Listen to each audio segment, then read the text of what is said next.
আসসালামু আলাইকুম বন্ধুরা, আজকে আপনাদেরকে নিয়ে এসেছি আমার খামারে। এখানে দেখতে পাচ্ছেন, এখানে ধান বোনা হয়েছে। এগুলা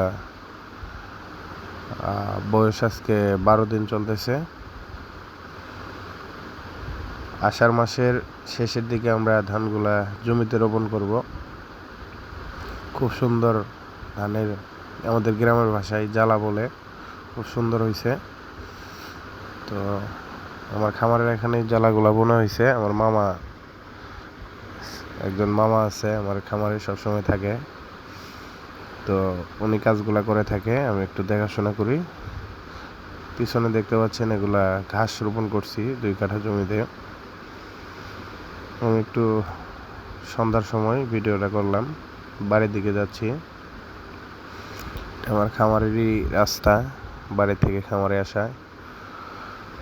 তো খামারে গিয়ে আপনাদেরকে গরু কিছু গোয়াল ঘরে রাখা আছে, 2টা বাছুর, একটা দেশি গাভী।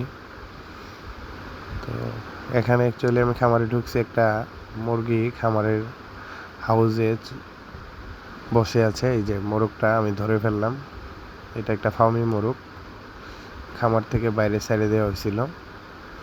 তো এটা এখন ধরছি, যেহেতু এটা জবাই করে ফেলবো। ধন্যবাদ সবাইকে, আসসালামু আলাইকুম, ভালো থাকবেন।